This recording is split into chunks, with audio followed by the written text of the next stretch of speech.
Doctor, উনি এখন কেমন আছেন? হ্যাঁ, এতক্ষণ তো ঠিকই ছিলেন, ভালোই রেসপন্ড করছিলেন, কিন্তু হঠাৎ কন্ডিশনটা ডিটোরিয়েট করেছে।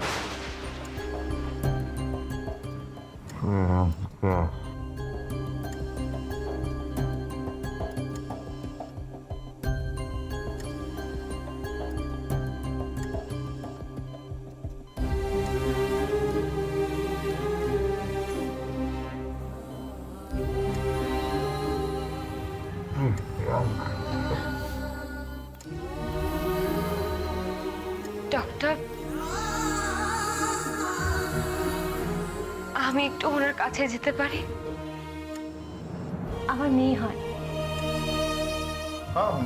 আসতে পারেন, তবে কথা বলবেন না। ওনার পক্ষে কোনো এক্সাইটমেন্ট কিন্তু এখন ঠিক না।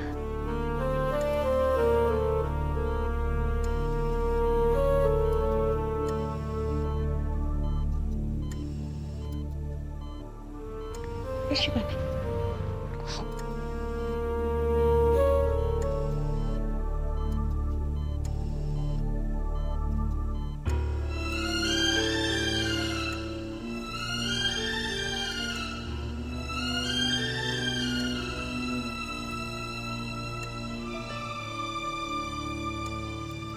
বেবি, তোমার ড্যাড তোমার কাছে ক্ষমা চাইছে।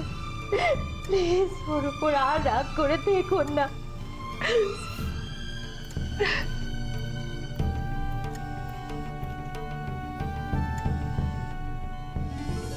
বাবা, তোমার উপর আমি একটুও রাগ করিনি। তুমি প্লিজ তাড়াতাড়ি সুস্থ হয়ে যাও।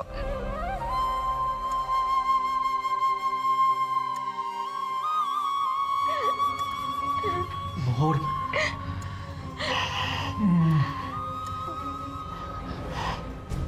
বাবা, আরে ওনার কন্ডিশন তো ডিটোরিয়েট করছে। আপনারা প্লিজ এখান থেকে যান, প্লিজ। সিস্টার, আপনি এখনই ইনজেকশন রেডি করুন না, আর খেয়াল রাখবেন কেউ যেন আর আসছে না পারে। মোহর চলো চলো।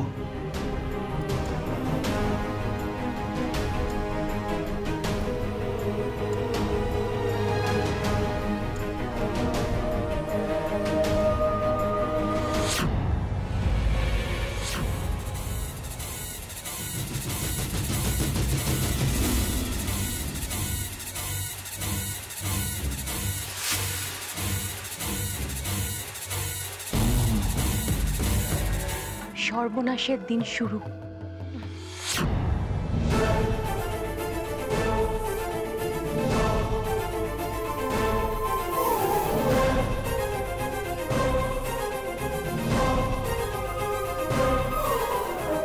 এসব তুমি কি বলছো দিদি?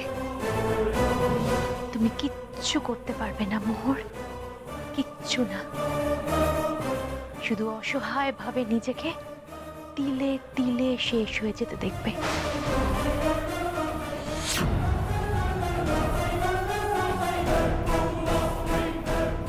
তুমি ওভাবে কেন কথা বলছো তিথিদি? আমি তোমার কি ক্ষতি করেছি? না না, তুমি আমার কোনো ক্ষতি করনি মোহর। তবে একটা কথা আছে না, যাকে দেখতে নারী তার চলন ব্যাকা। আমি না তোমাকে সহ্য করতে পারি না মোহর। কেন জানো তো? এই যে আমাদের বাড়ির লোকেরা তোমাকে নিয়ে এত আদিক্ষেতা করে, এগুলো আমি ঠিক নিতে পারি না।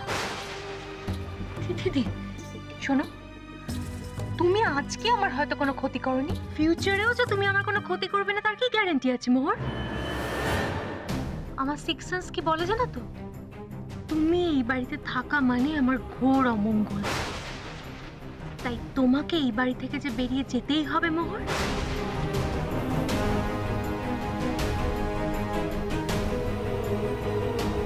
তুমি ভুল করছো তিথিদি। আমি এই বাড়িতে থাকবো কি থাকবো না সেটা তো তুমি ঠিক করবে না। ঠাম্মি, মাসিমা, মেসোমশাই এরা সবাই তো রয়েছে, এরাই ঠিক করবে। আচ্ছা, আমার যতদূর মনে আছে আমি কিন্তু তোমার উপকারই করেছিলাম। আমি না থাকলে তুমি এ বাড়িতে কখনো ফিরে আসতে পারতে না। তা সত্ত্বেও তুমি যে কেন আমাকে... ও তার মানে এই নিয়ে তুমি আমাকে সারা জীবন ব্ল্যাকমেল করে যাবে, তাই তো? একটা কথা তুমি ভুলে যাচ্ছ আমার মনে হয়, এইটা না আমার শ্বশুর বাড়ি। হ্যাঁ, তুমি আমাকে এখানে না নিয়ে এলেও একদিন না একদিন কিন্তু আমি ঠিক এই বাড়িতে জায়গা পেয়ে যেতাম, কিন্তু তোমাকে আমি এই বাড়িতে জায়গা করে নিতে যে কিছুতেই দেব না।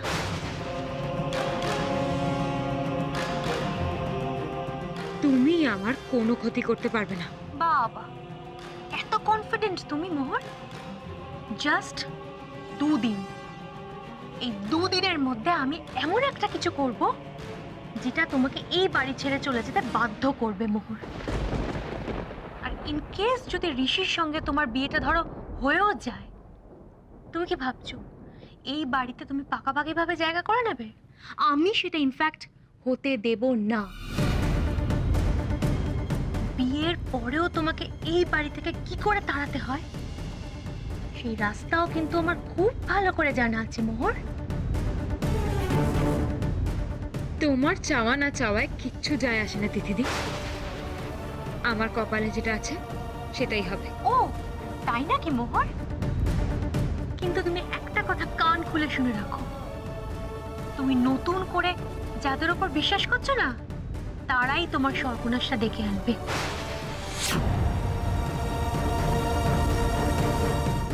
মানে তুমি কার কথা বলতে চাইছো? কার কথা আবার? কারোর কথা না, কার কথা বলবো আবার? তিথিদি কার কথা বলতে চাইছে? নতুন করে আমি কার উপরে বিশ্বাস করতে শুরু করেছি? বাবা?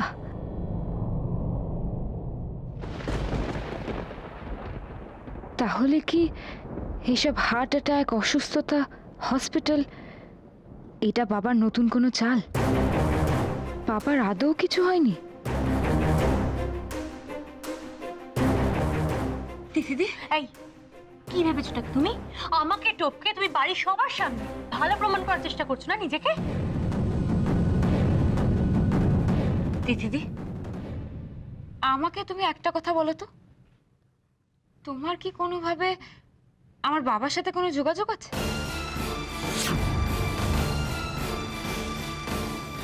কি হলো, চুপ করে আছো কেন বলো? এই তুমি এই বাড়িতে থাকো মানে কিন্তু এই নয় যে তুমি আমাকে সন্দেহ।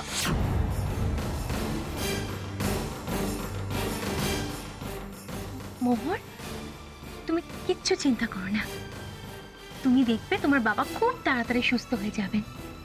ভগবানের উপর বিশ্বাস রাখো মোহর। মোহর, তুমি তো খুব টায়ার্ড, তুমি বরং একটু রেস্ট নাও। আমি এখন আসছি, হ্যাঁ? পরে কথা হবে।